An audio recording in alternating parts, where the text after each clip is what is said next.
It's what, as a leader, it's what, as a mother, it's what, as anybody who is guiding any person, need to do. It's all excuses, it's all overthinking, it's all a little bit of fear and risk adverse here and there. So if we really want to do it, don't talk only, take action. Taking the first step is very tough. But once you take the first step, the rest is easy. It's about taking the first step. Are you courageous enough to take the first step? Today, I'm talking with someone very inspiring, who is purpose-driven and has a superpower. Meet Phang. After spending a long career in healthcare, she became an entrepreneur. She founded Eblity, where they created a thriving community of 120,000 members across 80 countries, providing valuable services to schools in India. She is awesome and you will love her. In today's episode, you will learn how to discover your calling, how do you manage the low moments as an entrepreneur, and practical steps to transition from corporate to entrepreneurship. I'm Rodrigo and I am your host. Let's go!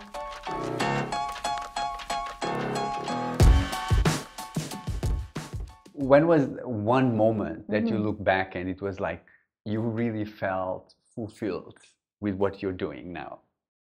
Yeah, so some of the moments could be like, thanks to you, my parents can die peacefully at home. Yeah, thanks to you, my child life has changed. Yeah, so, and thanks to you, I'm now a capable teacher that I could give more help to my students in my classroom. I think these are the magical moments that you realize that actually what you're doing is extremely important. And you need to keep going. You need to keep going and touch more lives, because everyone you touch, their life changed, their loved ones around them changed. Yes.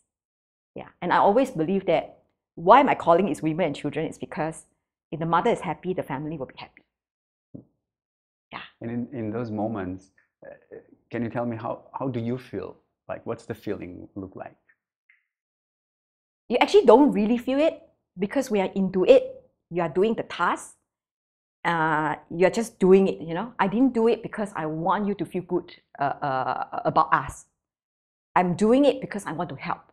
I'm doing it because it's a responsibility. But only when you finish the task and you're on your way home, or when you wake up the next morning, when there's a moment of silence, then you recall what happened today, what happened yesterday. Then you realize that, wow, these are people who really appreciate what I've done for them. Yeah, who really appreciate what my team has done for them. And I need to tell my team about it. I need to motivate everybody and tell them that don't underestimate what you're doing. Every single thing you do may change somebody's life totally. And be serious about it. It's no joke.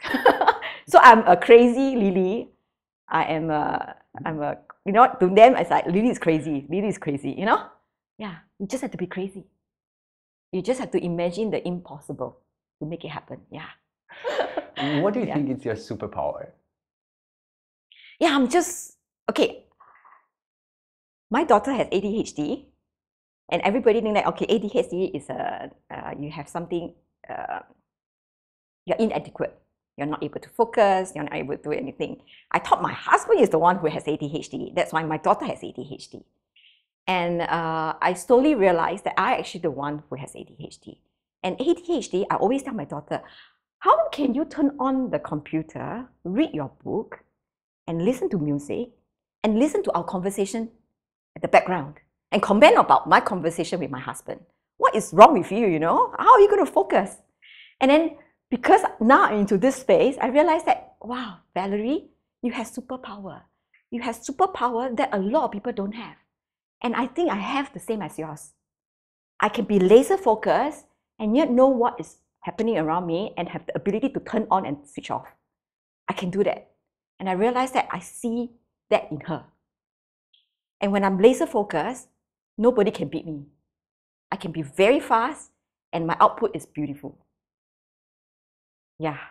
That is crazy. That is crazy. And when I work, right? When I work, I forget about my family. I forget about anybody in my life. I'm just focusing on work. And that's why the output can be so beautiful. And how How does that superpower has helped you as an entrepreneur? There are a lot of distractions as an entrepreneur. There'll be, if you are doing well, there'll be opportunity coming along your way. Can you try this? Can you do this also? Can we invest in you to do this as well? There will be people who are doubtful of your move. They say that, don't do this, it's too tough. Don't do this, I don't think it will work. Don't do this, don't waste your time. So being laser focused, be obsessed over data, be obsessed over what people think, what people say, and collect all this information, and being able to synthesize them, I think that is extremely important. And having the determination, the right mindset is extremely important as well. Because all these distractions bring you through a roller coaster, right? And you need to know that this is your peak, this is your lowest point. You need to be aware about yourself. And the awareness helps you to know that your decision making is actually very clear, or is it being affected by all these external factors. So all these things need to come together and help you to make the best well-informed decision. Yeah, I think the way I think, the way I filter information, and the way I stay focused helped me a lot in how I treat people, helped me a lot in how I make decisions and how I walk this journey. Yeah. If you work with someone, or you have someone in your family with Yes. ADHD, like what is your suggestion to empower this person? Yeah, so accept them that they're different. Nice. They are different from us, and we cannot use the same ruler to measure them. And we cannot say this is the mountain that everybody climb this mountain. We need to accept they're different. And because they're different, they're unique, they're special. So where do you find their strength? If I'm bad in math, I'm just not good with numbers. And I'm extremely good with language. And my mom say, you need to focus on numbers. Numbers is so important. Forget about language, you're already so good. But I could do much better than where I am today. And because you distract me and make me focus on what I'm not good at, I'm not happy with my life. And I'm no longer treating my work, my learning as a playground that I want to do even better. I think we, in general, accept the person as a different person and look for the person's strength, because we need diversity in our team, right? In a family, in a workplace, everywhere. How do you put that person at the right place that the person is happy doing and will do very well in that particular task? It's what, as a leader, it's what, as a mother, it's what, as anybody who is guiding any person, to need to do. Yes. I love that. So see the uniqueness and see the strengths and Yes. support the person. Yes. I loved it so much. Thank you for sharing, Lily. It's so It's good. so cute. Yeah. So what is the problem that your startup is solving? What we are trying to do here is to empower the caregivers, the therapists, the teachers, the parents with the right knowledge to identify the challenges that the children are facing, and in the end, help the children to excel and reach their full potential. And if I am enlightened as a mother, if I'm enlightened as a teacher, I don't see the child as a troublemaker. I don't see the child as a problem. I see the child as a unique person who has unique strength, who are different from the rest, and I will know how to solve it. And every day becomes so much easier. It becomes an enlightenment. Oh, it's not so that difficult at all. The child is not making trouble for me. The child is not deliberately doing this. The child is just different. The child needs certain attention. The child needs certain technique to teach. And because I know it now, it has become so much easier, and my lesson can become more engaging, more interesting for everyone in the classroom. It could be because I feel neglected. I want to do this. Do they know that? They may not know. A lot of them would not know. Yeah. It's just trying to, they're just trying to, it's just a reflect action, you know. My mother doesn't care about me. I will just make noise. I'll throw things so that everybody look at me.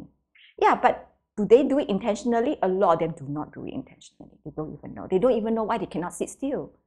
They don't even know why are they fidgeting. Yeah, they don't even know that all this noise will make me very agitated. Yeah, we need to know. Yeah, we are their world. To them, we are their world. And we need to recognize that. They are not out to get us. And if we get it right, they could become the next president of the country. They are just different and they have superpower that is for us to uncover. Wow, I love it. You know, I do a lot of coaching, a lot of people, and I always go back to what happened in the childhood.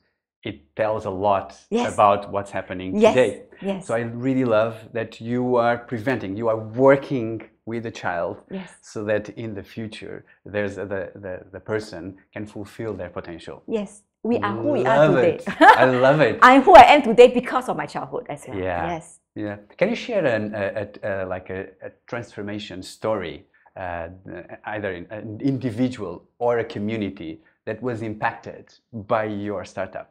When I was in Bangalore in India, a mother came to speak to a counselor. And the counselor told the mother that your child has a condition, it's a special need condition, and your child has autism. And your child will learn differently, and we need to work with you to help your child. And the mother couldn't accept it. How can my child be different? Yeah, she didn't want to accept it, she didn't want to believe it. She took the child away from the school, and she went around the world to find a cure for the child. So a year later, the child came back and spoke to the counselor and said that I've spent all my savings. I went to speak to doctors, therapies, and why my child is still the same. The counselor saying, I've told you, right, your child has autism, and if only you could accept, the cure is in your hand. The cure is in your hand, and once you accept that your child is different, I'm sure your life will change and your child's life will start to become better. That is such a wonderful moment that I realized that the reason why the mother couldn't accept is because she doesn't understand what is that. And she thinks that that is a death sentence.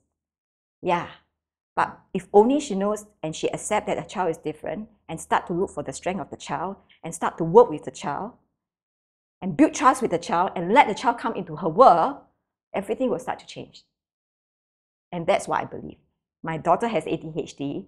She's a very messy person. She doesn't know how to keep her things organized, you know. And sometimes she get reprimanded by her friends, say, why are you so messy? Her teacher will say, why you keep losing your things?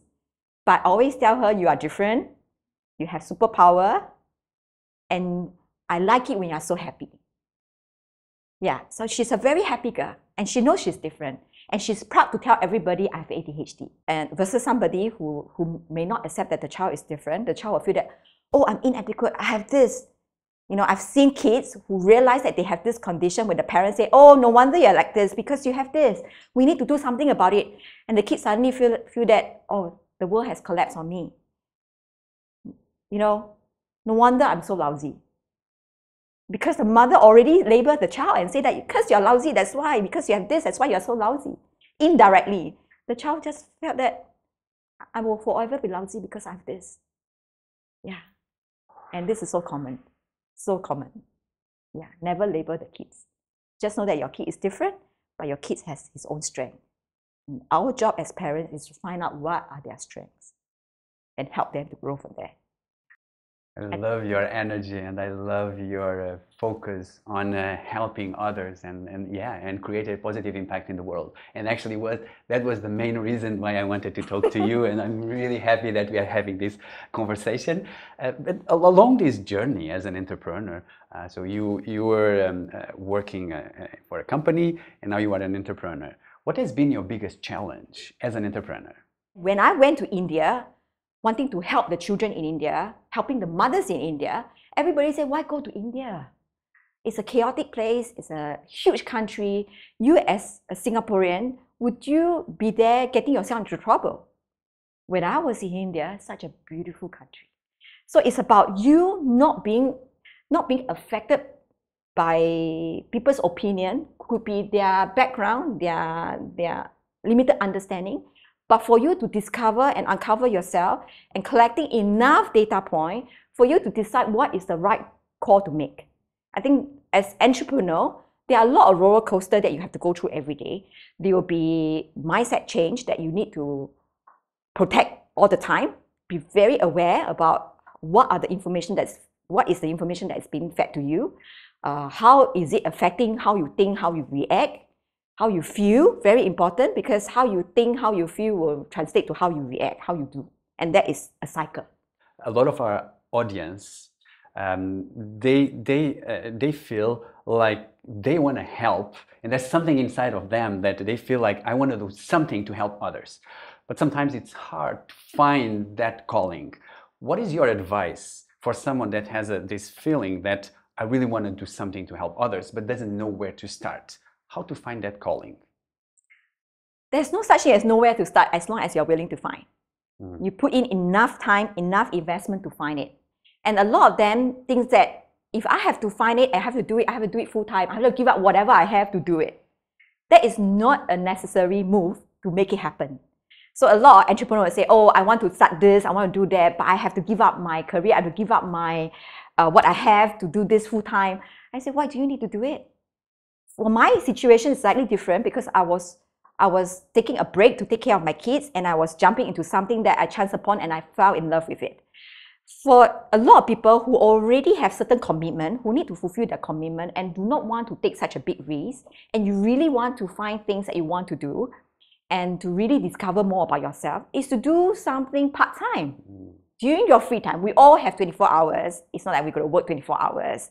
We can compromise a little bit about our playtime, a little bit about our leisure time, a little bit about our sleeping time, and start to do something about it and start to explore and discover, right? So I think it's all excuses, it's all overthinking, it's all a little bit of fear and risk adverse here and there. So if we really want to do it, don't talk only, take action. Yeah, there's always a way. There is a will, there is a way. And when you start to discover yourself, it may turn out that you are still happy at where you are. At least, no regrets. I've tried, I've done it, I realized that it's just something that I got excited about. Actually, it's not what I really want to do. Or you will start to discover that this is something that is going to change your life and you want to go full-time into it, then go ahead and go with it. Of course, you are not alone in this world. You need to get support from your family. They may not give you the first, initially they may not give you the support. As long as you're willing to take time to explain to them, I'm sure they will say, okay, give it a try and let's see how. And moderate your lifestyle, you know, make changes, because you need to see what is important now in your life. Every stage of life, it changes. And you need to be flexible enough to change and adapt. And you can still be very happy. Because money doesn't bring all happiness. Yeah. I really like what you said, and that's also what I did. It's about exploration, right? Yes. You don't need to wait till, oh, what am I going to do? You can just start exploring, like, what's your curiosity, right? Yes. And then start exploring small and see Yes. what can come after that. Yeah. And then either it can become a business, or it can become just a passion, Yes. or maybe it was just an idea. But I like Yes. what you say. It's just about just start small and Yeah. start exploring, right? And it's never wasted. Yeah. It's never wasted, because you learn more about yourself. Yes. You learn more about certain knowledge that you never knew it was there. Yeah. Or you learn about certain thing that you could have applied back to where you are today.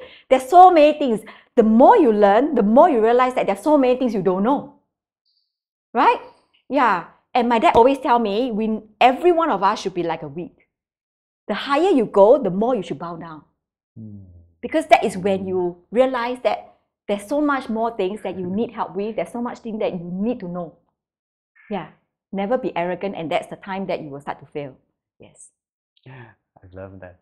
So you mentioned that so that's you explore. But for people who are serious, they really feel that they have a calling, but they have the job, they work for a company, you know, and they would like to make their move into becoming an entrepreneur. What is your advice to them so that they have a smoother transition, if there's a smoother transition? What's your advice? First is to identify the problem that you want to solve and do enough homework about it. And when I say do enough homework, is to do experiment. Run so many experiments that there's no way for you to say no to the problem that you want to solve. And it has to be so painful that the customers are facing, that they're willing to put money on the table to have you solve the problem. So that is the first thing, the problem that you want to solve. And you need not, because you need not jump in straight away 100% to do the research. You could have done part-time because you may have commitment. So do it part-time, discover as much as you can to prove that this idea is a good idea and you know how to do it. Next is to find funding. Do you have enough funding? Do you have enough people to work with you? Do you need yourself to do it only? Or do you need somebody who can complement you to do this together? Because when you have a team, the right team, it could be just 2 person, it could be just 3 person, the idea will become stronger. The perspective that comes bring along to the idea is going to be more, it's going to be richer, and the value prop, the solution that you're going to offer to your customer is going to be something that they have never imagined. The entrepreneur journey is full of ups and downs. How do you manage the down? I believe that tough time doesn't last. Time will heal. So what I will do is when I'm very low, I'll find people to talk to. I just need a listening ear. I will tell them how I feel. Once I let go, I feel much better. And I know that the next day when I wake up, it's over. The day is fresh, it's a new day, I can start over again. I love that. So tough times don't last. So it's about being patient and also finding someone that you can talk about. And then be patient, it will go. It will go. And when it goes, you have new ideas. When you are not thinking about it, your mind is actually working harder than what you think. And when you start to think about it, the ideas will just appear. It's very interesting. So I always tell anyone who comes to me and say, I got a lot of trouble, I don't know what to do, I'm stuck here. I say, don't think. Just don't think. Go and do things that will distract you, just don't think. Okay, after that, come back and you realize that the problem is solved. And it happened with me also. Yeah, when I have a problem, like we go deeper and new ideas will come that was not there before because we think deeper. So I also welcome problems and challenges because of that. Some entrepreneurs, they don't have the support from their families. How can someone, an entrepreneur, handle a situation when the family doesn't support the idea and the business? A lot of time we talk, and we talk and we don't follow what we talk, people don't take us seriously. Yeah, we could have, maybe first step is to reflect, why are people not taking me seriously? Why are people not believing in me? Is it your track record is not there? That is one thing. Another thing is, don't talk, because it's just empty promises. Use your action to prove. Yeah. So I always say, you can say that, I love you. I'm doing this all for you. But if you don't show it, it's not going to prove anything. So I think a lot of time is, don't just talk, don't just share the ideas, prove it to people that you can do it. And by proving, is about, how do you prove it? Is by taking actions. Yeah, and show results.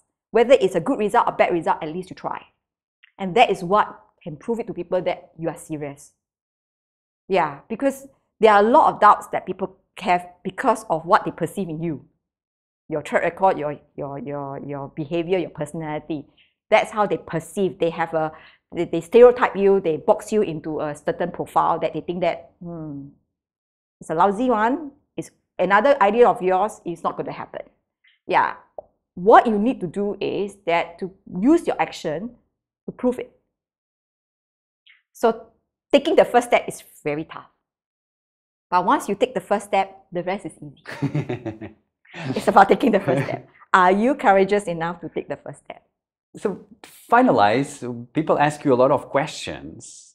What is one question that no one has asked you before and you would love to answer? I want everyone to live life with no regrets, because I won't want anybody to lie in bed, in their dying bed, and regret not trying, not at least trying. I think that is extremely important. We only have one life, and this one life is very short, and we should enjoy it, embrace it, and create meaning out of it. So whoever is out there trying to make a change in their job, change in their career, change in their life, they should be asking themselves, if I today is on my dying bed, what would I say to myself? What is it that I will regret not trying to at least try? I think that is the question that I think I would love you to ask me, and I will want everyone to know that you should live life with no regrets. And that is so important. Because once it's gone, it's gone. What a wonderful way to end our conversation. We thank you so much for coming to the show. It was an absolute pleasure. I loved seeing your energy. I love what you're doing. You're doing something with a lot of purpose. Yeah, I wish you all the best. Thank you. To create more impact in the world and inspiring more people to follow what they want and no regrets. Yes. Thank you.